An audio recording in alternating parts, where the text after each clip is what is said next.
Hey, y'all. We're super excited about today's episode. We're going to be discovering ways to get to that holy fuck we've been talking so much about.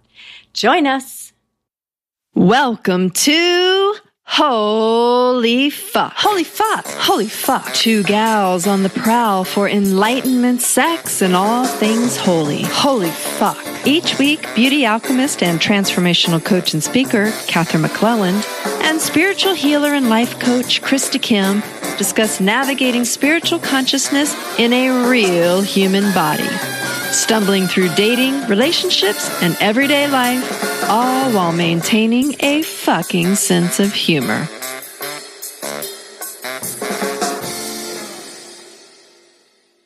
Hey, Krista. Hey, Katherine. What's up? What's up? We've been reading a really good book. We're talking about how warm reading this book makes us feel sometimes. And tingly. And tingly and sensuous. It's like really one of my favorite words. Sensuous. Yeah, and we've mentioned that we're going to be talking about this book, and finally we're like, well, when are we actually going to talk about it? Finally, we put our foot down. This is the week we're talking about this incredible book. And I think even just the title might make us, this beginning of this feeling, start to grow. Wow. The title of this book is Open Her. By Karen Brody. By Karen Brody. And Karen Brody does work with men, and she teaches men what she believes from her experiences it takes to invite women into the fullest expression of themselves, aka their spirituality, oops, and their sexuality. Almost like I didn't want to say sexuality for some Why not? reason. I don't know. I just said that did not come. Sexuality. Spirituality. So we're saying those two things are one. Actually. This is actually the second time I've read the book. And it's interesting because I feel like it's the type of book that when you're in a certain type of relationship, you read the book from a certain perspective. Which one is that? Well, the first time I'm just saying, I don't know. You don't have to be specific which relationship, just which perspective. Like if you're in a relationship, what was your perspective? Well, I think the first time I read it, I was really suffering in a relationship, and I was reading it more from the perspective of like, okay, so she has like 7 archetypes of male qualities that when a man has those in alignment or in balance, that they become very attractive to women. And women open. To them. In their presence, if you know what I mean. And so when I was in this one particular relationship, I was reading it and I was like, oh yeah, that's why I'm not open to him. And oh yeah, he should be doing those things. No. But there was also the aspect of me that was learning a ton about myself and the qualities I was bringing into the relationship. But I was kind of doing it backwards. I was like looking at all the things he wasn't doing in the relationship through these archetypes. So it was more of a blaming thing, but it was actually pointing out to me qualities that I'm looking for in a relationship. And I couldn't figure out why in all my past relationships, men would say how closed off I am, or friends even would say I have a cold heart or closed up. And cold-hearted Krista. Cold-hearted Krista. And I could tell by reading this book, it was like giving me the keys of what I could look for in the men where I was going to be happiest. Yeah, it's interesting that you said that because you also brought up that piece about what you were looking for in yourself or from yourself and from the men that you were interacting with. And one of the great things about this book is she talks about 7 different men very specifically, so you can really feel into who they were. And this is a very interesting book. It definitely brings you into richness with yourself. And again, that sensuality feeling of like, oh, I'd love to be appreciated like that. I'd love to be seen like that. Can I just quickly give the archetypes with the one word that goes with them so the audience has a little bit of context for what we're talking about? All right. You're looking at me like you don't want to, but I don't mind you doing it. I was just in the middle of a sentence about something else. But okay, continue. I thought this was pertaining to that sentence because you were talking about how juicy it's making you feel. It's true. You were talking about being seen. Why don't you go ahead now because the sentence is done. Okay. done because I said it's done. So she mentions the artist who makes a woman feel seen, and the poet who through their words makes a woman feel really celebrated and sensuous. Then there's the director who allows a woman to feel really guided. And then the warrior, which it's more, they feel really powerful, but not from an aggressive powerful. It's like having a cause that they feel really good standing up for. Then there's the sage, which really is truthful and makes a woman feel safe because of that. Then there's the dark knight who, is always kind of living on the edge, but not from a dangerous perspective, but on the perspective of just willing to be adventurous and live with a lot of freedom. And then the last one is the lover. And that one is a man who's in full ownership of his sexuality and kind of knows the sacredness of sex and doesn't express their manliness through sex alone. Through sex alone. There was that last word you said is really important. Yeah. So and if you know Kristen and I have been hanging out with us for a while, we noticed that, there's 7 archetypes and, there's 7 chakras. So we're thinking, wow, when we get to have some real playtime with these, we're going to get to really, really see, how does this line up with our energy systems? Because the energy system in a woman is going to open before she can be sexual. So we know, we've talked about this, we talk about it as safety on one level. It's an emotional safety. It's physical safety. It's spiritual safety.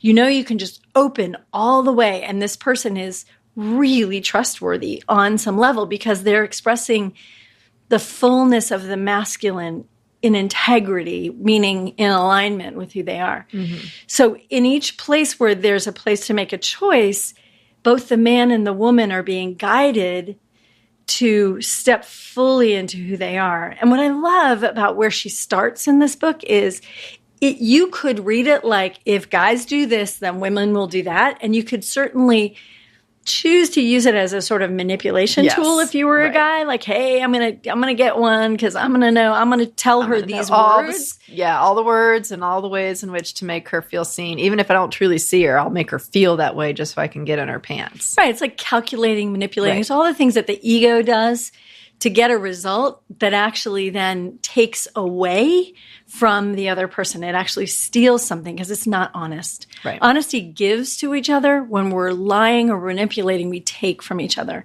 Really interesting different energies. If you sit with that for a minute, you think about somebody who really gave you something, like their pure vision of you, their love of you, their admiration, their honoring. We think about that and you bring that into your body, you realize how warm your body feels, how sensuous or I wish they could powerful. see you right now. I'm just like writhing around. I'm moving like my spine is on fire. Chris and I were just saying that reading this book is a little bit of experience. It's very sexy. What she does is with each of the archetypes, she kind of tells a story of a man she knew or dated, and it allowed me to reflect on different men I've known in my life. And is that known, like in the biblical sense? Of course. But it helped me understand why I was attracted to them. Because sometimes we're with someone and we're like, God, they're really not my person, but they have this thing. And I feel like this book helps you understand what that thing is that attracts you to someone. It doesn't mean they're your person in all ways, because they might only have the one archetype that's super alive with them. And then it's very frustrating to be with them because their other archetypes aren't showing up to play. And so, same way. Yeah, I feel like this is on a very basic level, not that it's basic, but it is a book that can show men like where their strengths are. Yeah. And also help them identify where they're not stepping up in their power. Because she's really giving them ways in which to feel more powerful. Not in an aggressive way, again. It's no. Like that assertiveness. Confidence. Mm-hmm. One of the things that we really noticed when we read this book is there's a way in which this is an invitation to men. It could be seen as a demand. If it was sort of ego-based and if you walked up to a man, you handed him this book and said, if you do these things, I'll be this woman, I don't think it's going to go over really well. So be careful about that, ladies. Yeah. But what it is, it's an invitation for him to understand a woman really deeply and understand that if he chooses these ways of being, he's going to choose, that's going to choose for him that his woman is the way he wants her to be. Right. It's so fascinating how she's worked through a lot of these angles and seen where the dip is and where the darkness is and which things really make a woman feel like blossoming and blooming and flowing. Well, speaking of, when you said darkness, sorry, there's a song in my head. Speaking of darkness, one of the concepts too was every archetype had kind of a shadow side or a dark side to it. And so I loved that she kind of gave examples of, okay, if they are the dark knight, let's just say, which means they're living on the edge and they're pushing themselves to the extremes. If they're doing that in a way that's dangerous, like driving on a motorcycle at 150 miles per hour just to get a thrill with no helmet, that's the dark side of the dark knight. That's the part that is actually not going to make a woman feel safe. But what it is saying is that there's an essence of the dark knight that when it's present in a man, it's a man who is trying something new, is not, scared of setting a goal and going for it, even though he doesn't know how he's going to get there. It's that he's willing to try it. And that's super sexy. Other than a man who's like, yeah, I have this business idea, and they just have business idea after business idea, and then they never get off the couch to do it, because they're too scared. That's not a sexy quality. I'd rather a man does not even say his idea.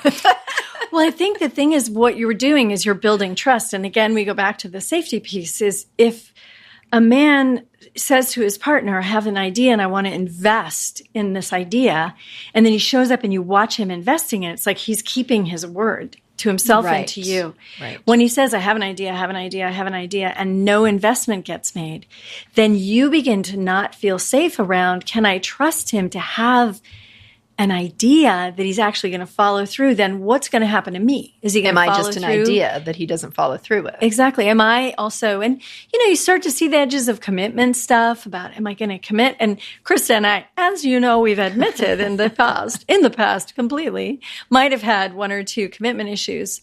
Yeah. So we recognize what it looks like when someone's sort of shimmying around a commitment.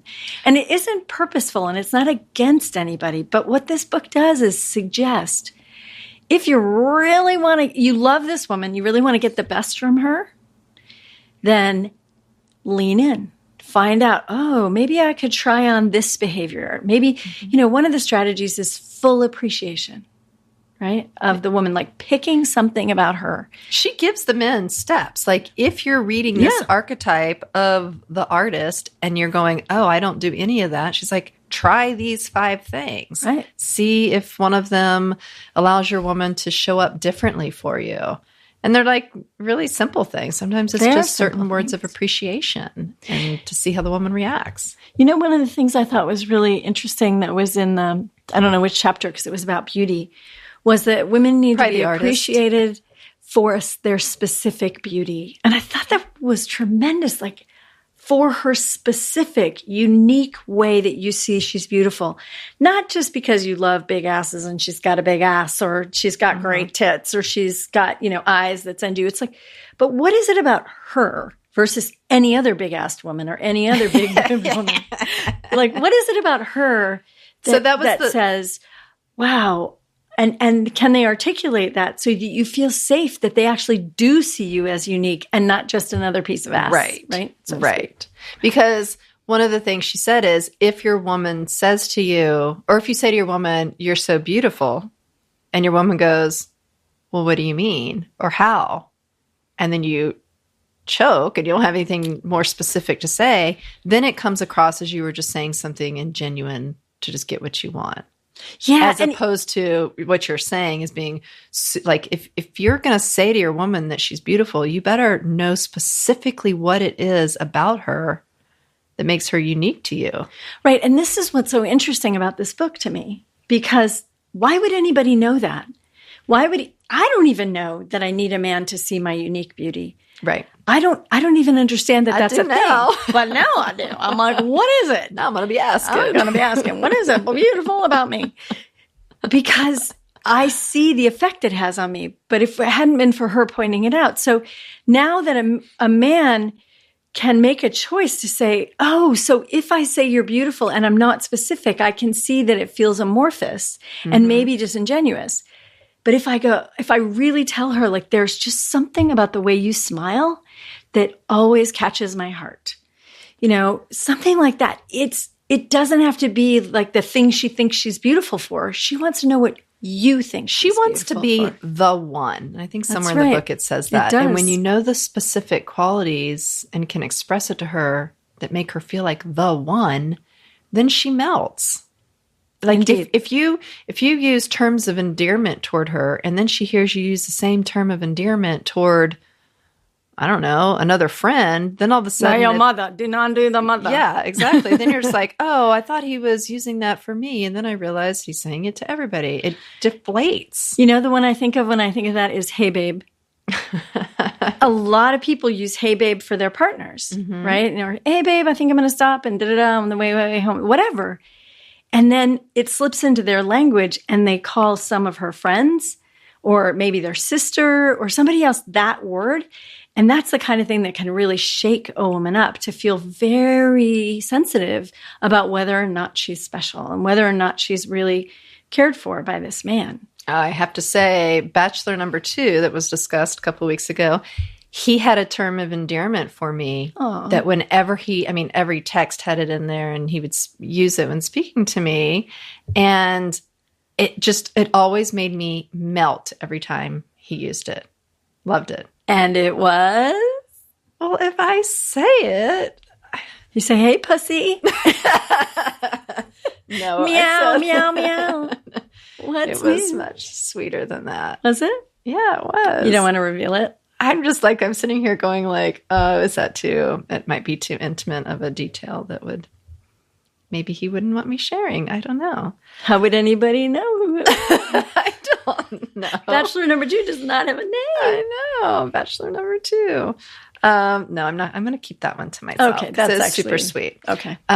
Is there another one you can remember? Because I used babe because that used to be one that one of my partners and I shared. It was really sweet until I heard him say it to someone else. Yeah, I've had that experience kind of recently, and where the word I've heard used, and so it takes the sweetness out of it. So if you're going to pick a sweet name for your woman, make sure it's just for her. That's what we're saying. Krista's still not going to tell us any of her words. Now, that's 2 words that have gone by. She has not told us. And I think the thing is that honey is maybe not one of those words. Like that can be kind of a random, you can call maybe your kid, hey, honey, can you pick up your shoes? And you can also say to your wife, honey, would you like me to stop at the store? And that's not the term of endearment. Right. It's the one that you use when you're intimate that you want to make sure you're not using with other people because it indicates too much intimacy with someone else. Maybe that's what we're saying. So again, I want to point to this thing about safety. Because for women in relationship to men, we're always the physical underdog. So we have to trust them, you guys, whoever's listening, that you're caring for us. Because if you're not actually being caring towards us, we're in danger. We are This is actually primal. This is caveman physical. days. This is instinctual. DNA, yeah. We have to grab, cutlery if you're not going to be good to us, right? Well, it goes back to I don't want you to be the father of my children if you can't kill the bear and protect children and I. Like it's going back that far. And all of that, those belief systems are embedded in a woman's DNA. And so when we're looking for a partner, like what you're saying, it's every single one of these came back to safety in some way. It did. And I could look at relationships I've been in and go, wow, that man was so amazing. He had 6 of these archetypes, like fairly strong. But that one, whether it was like the director, I had one that, could not lead or make a decision or show up in his own life and make forward motion. And it felt so unsafe. And it's like when he couldn't step up and be the director, then I was forced to be the director. I had that too. And then I was like, oh, you're not sexy at all. Like I just lost all respect and all sexual desire because I want to be. You were the man. I had to be the man. Yep. In the day-to-day life, I had to be the man. And so by the time I got to bed, I was like, yeah, I've been the man all day long. I don't want to do this anymore. And there's no polarity. I think that's part of what you're addressing is if I'm the man and you're the man, there's no polarity. I'm in the field with you doing the same thing. If you come into your power, now that doesn't mean you have to be doing it at work. Stay-at-home dads, they can be powerful. Anybody can be powerful in whatever role you choose. You just can't be the woman if you want a woman to be the woman. And, I actually believe that in many partnerships, there's a spectrum and there's a shifting of roles until two people actually get comfortable with how much masculine and feminine each person want to express. Mm-hmm. I think the expression of that is really in a lot of relationships and partnerships right now that we're seeing where things are really changing and people are making different kinds of choices about who they're relating to, and there's more freedom, that we're going to see more and more of the masculine and the feminine playing together in the spectrum and both people finding ways to feel safe. This book really talks about how a man being in his power and in his integrity and alignment helps a woman feel safe. And what's so great is she points out when he does that, he's actually pulling the best of himself out. Mm-hmm. So she's going to get this sense that he's the best of who he can be. And I have been with as many archetypes as there are in this book. And so when you read this book, it's so fascinating. I had that trust experience with someone who wasn't carrying the ball down the field. And I kept going in and giving the ball to him, and he kept handing it back to me. And I go in and hand the ball, or hand it back to me. And in this situation, we were actually trying to create a partnership in a business. Mm. And and finally I was like, okay, I'm calling the game. There's no game here because we're lateral passing. And I think when we use the word trust, everyone's mind just immediately goes to like affairs or cheating. Mm. But what is really important to understand is that if every day your wife says, or girlfriend or partner says, can you pick up the milk? And you say yes. And then every day you don't show up with the milk. And even though it's something so silly and trivial, if you do it on a consistent basis or don't do what you say you're going to do, then when it comes to bigger decisions, she's sitting there going like, well, how can I trust that he's going to, show up for me on that? And it escalates into the point where there's no trust for those bigger things. Yeah. Sort of like that saying, the devil's in the details. Mm-hmm. The smallest things are just as important as the bigger things. And I remember there was one time in my life where I really struggled with remembering what my partner asked me for because of all the other demands I had. And I realized how undermining that was in his sense of safety. Mm-hmm. Because I would both ways. Right. I would take care of things for the kids. I would take care of things for the house. I would take care of, and this might not be the relationship you're thinking of, so don't extrapolate. But I realized that I wasn't bringing the one thing he asked for because everybody else was a higher priority. Right. And I realized how undermining that was for him in his power to feel like his woman could not remember just the one thing he wanted. So I love how this book is an interplay of power on both sides. Well, because there's a lot of projection happening here too. Yeah, there is. And I don't know if we're ready for this, but I had one more thing that I wanted to talk about. Have you opened me enough to be ready for this? I don't know. And I might need my taint tickled a bit. I'm just kidding. I'm not doing it.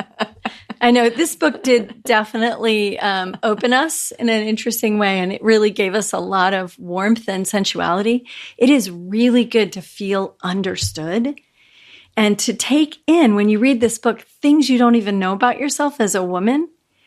And as a man, you certainly don't know these, because most women don't know these things about themselves either. So it's really such a refreshing... If they knew them, then they would just experience it. Well, we go, I don't know. Like, why aren't you happy in your relationship? I don't know.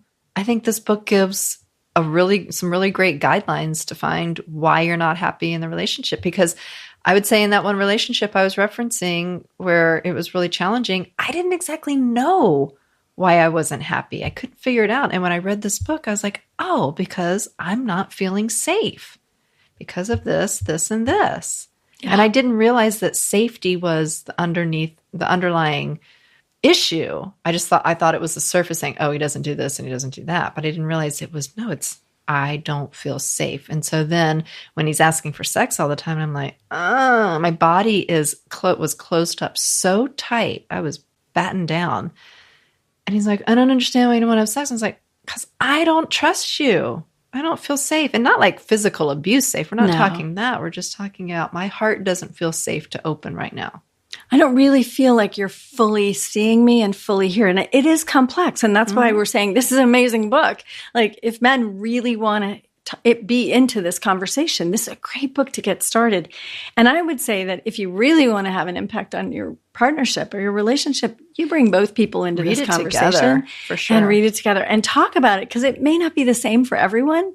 I see that there's easily ways in which it could, because one person things. might read and be like, oh, I'm great at the artist. I totally see my partner. But maybe your partner actually doesn't feel seen. Right. So it's a great conversation starter, I think. It is. And I think it's really a beautiful, beautiful way to get to know someone and also to evaluate what is missing.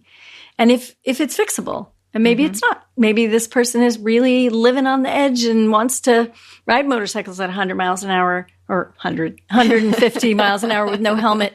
And you want to have a family. Say that like 100's not very fast. Well, it's not as fast as 150, which is what you said. But it's like, and you want to have a family, and that is not being seen. Right. It's not being seen. So you get pregnant, and your expectation is that he's going to stop doing that. And you're thinking he's going to sell his motorcycle, and he doesn't. And now you are completely unsafe in this pregnancy. Mm-hmm. Because how are you going to keep your family safe? How are you going to keep your kids safe? And your hormones are telling you what to do. You got to keep these kids safe. So just really great. And also just recognizing that when we even read about this stuff, it opens us. Mm-hmm. And there's so many levels to which it opens. I mean, like I said, I've read it twice, and I could read it again and get it at a whole different level.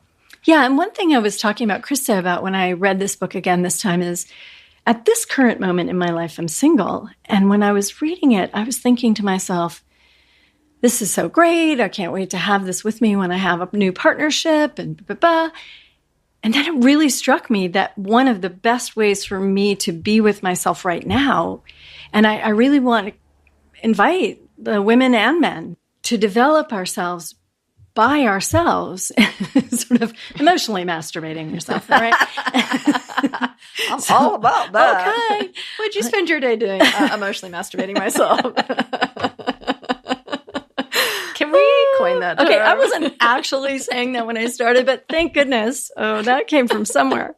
Yes, we can coin emotional masturbation, and we're going to probably have to name this thing emotional masturbation.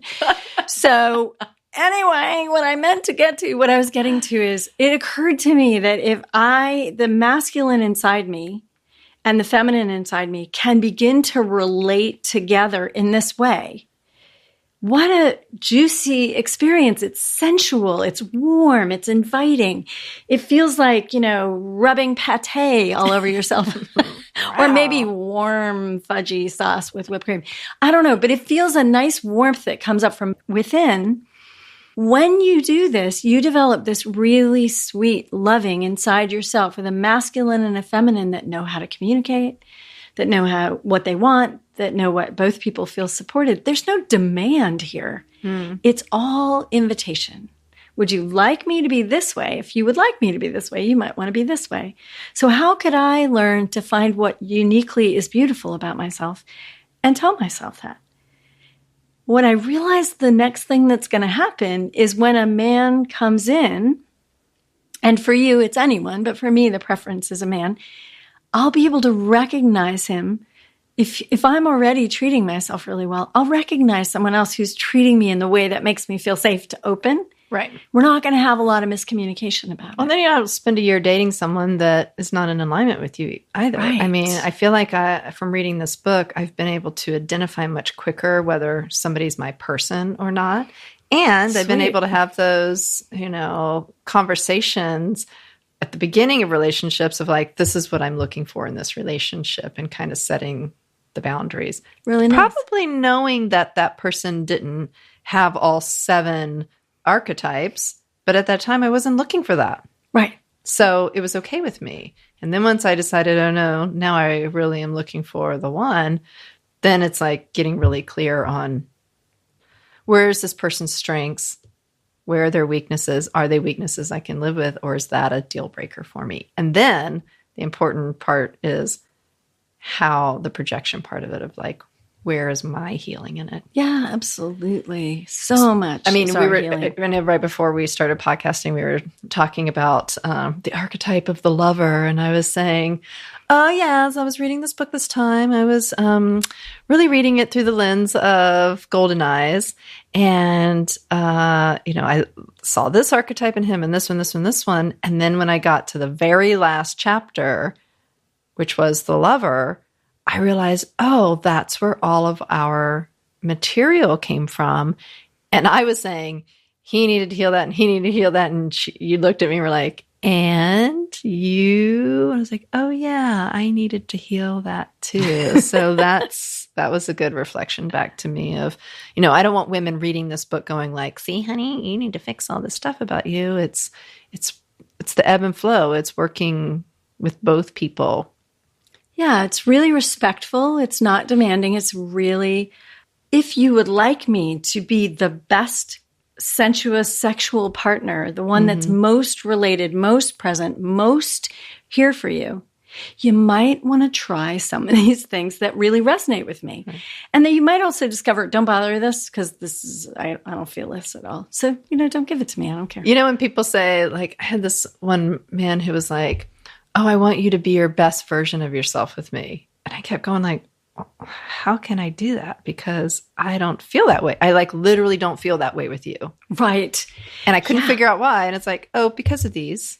Yeah, one of them is he has an expectation. He's looking at you to find out if you're being the best version of yourself instead of accepting. Right. And if he's not having some of these qualities and I'm accepting that and being in partnership with somebody who doesn't have these qualities that I find very important, then I'm feeling shitty about myself. Like, why am I in partnership with someone who's either not in their integrity or, doesn't know how to make me feel seen or... Right. And really it comes down to, we're not in charge of this process in many ways. Again, it's instinctual, it's safety. And sure, we can all live outside our safety zone for a while, but you're not going to get the best from us.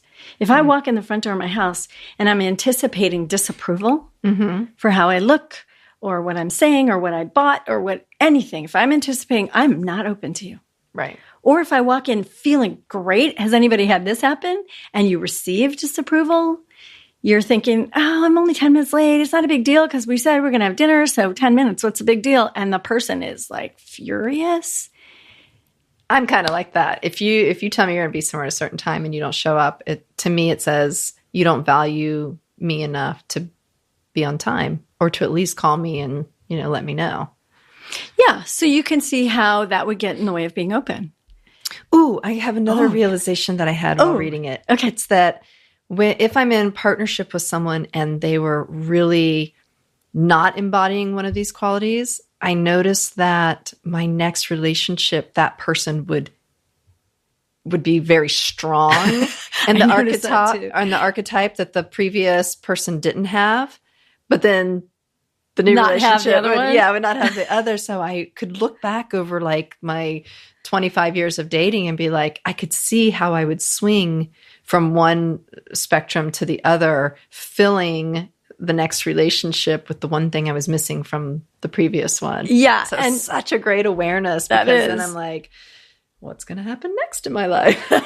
One of the ones I love the most is the bad boy, good boy. That was the one Dark Knight. Well, it's just for me, it can sometimes just be as simple as bad boy, good boy. And the bad boy gives me all of the juiciness and all of I'll open to him because there's all of this sense of that he thinks I'm attractive, that he's pulling me in, he's mesmerized by me, he's charmed, he's enchanted, he wants to hear every word I'm saying. And he's living on the edge of that dark night thing. So I can't couple with him because it's too dang. I know he can't be your husband. He can't be your husband because if you want to have kids and do that life, or he's not even necessarily fully stable. While he's with me, he's so present and it's so exciting. And then the other person that I would go to is the exact opposite. And it would be the person that was drier and more committed and always on time and always doing the right thing. And he was like the perfect resume guy, right? Who hasn't dated him? Perfect resume guy, but he doesn't have any connection to me. And he's trying so hard to prove that he's a great guy or whatever's happening, that there's no connection between us. And he's thinking, this is going great. And I can't find myself in it. And it was just an interest. I'm sure other women have done this. And I know men who are really good guys sometimes get confused by this. Because like I was doing everything for her and she just went off with this guy on the motorcycle and it was exciting and da-da-da. And we're learning about ourselves. So I'm just going to take a moment to apologize because we're learning for ourselves. As much as from this book, as much as any man would ever learn about himself.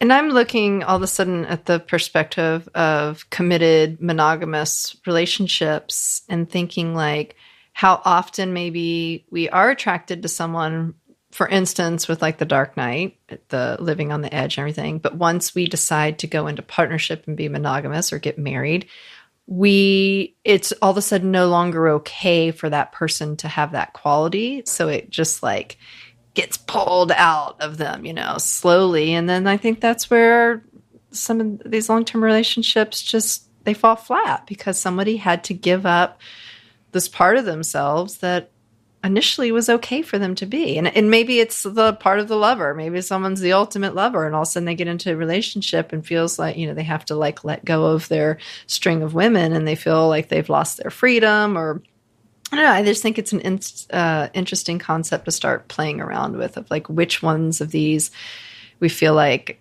have to get shut down and we perceive as needing to be shut down in order to be in monogamous relationship. And that brings us back to our other favorite book. Which one? We got a string of them. The Ignorant Slut. That's so funny. That's funny. Okay, so the real name of that book.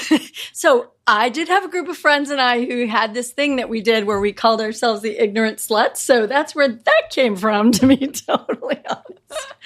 Well, anyway, so this is Ethical Slut is the one we're talking about, which means as long as you're having a partnership that you've chosen and it works for both people, you're fine. And that's really what I was saying in this situation is sometimes we think our partner really wants us to curb our enthusiasm, to do something, to pull back, and really it's not actually, or even... Have you ever done this? That you think you need someone to pull back and I have a friend who sold all his motorcycles, a guy I was dating. He sold all his motorcycles when his kids were born. But he lost something. And I thought, exactly what I'm talking about. And we get married and we think that we have to get rid of the thing that gave us life. Yeah. So and the question in this but the question in this is, what can I do that gives me that kind of thing while I'm trying to take care of my family, make sure I don't disappear off the planet because my wife would feel afraid all the time, that gives me that same thing and go looking for it. Because what happens is when a man does that, and women do those things too, we give up certain things, absolutely. But when a man does that, who gets blamed in the end? The wife, the children, Possibly, I think that's... Or marriage in general. Right. Like when you get married, you give up sex. How many people have said that to me? Men, especially. And it's like, well, no, not really. But if you give up relating, if you give up talking, if you give up, and when we have kids, everybody knows this happens when you have kids. There's so much going on. Very hard to keep your connection going in your marriage. And we're advising anybody in partnership or marriages to stay connected. Yeah. And this book will give you lots of things. Married, single, it doesn't matter. There's so much great stuff in here, really opening us to the loving. And you know what we always say? Spread the love. We love you all. Bye. Bye. Do you want the opportunity to see the gals of Holy Fuck in person? If so, go to holyfuckpodcast.com and join our mailing list so you can find out when and where these goddesses will be transforming lives next. And yes, I know, I'm talking about myself in third person. Open your browser, type in holyfuckpodcast.com, click on mailing list, and give us your most trusty email. not that bogus one you give to Walmart. So sign up now. Not tomorrow. Now. Now. Thank you.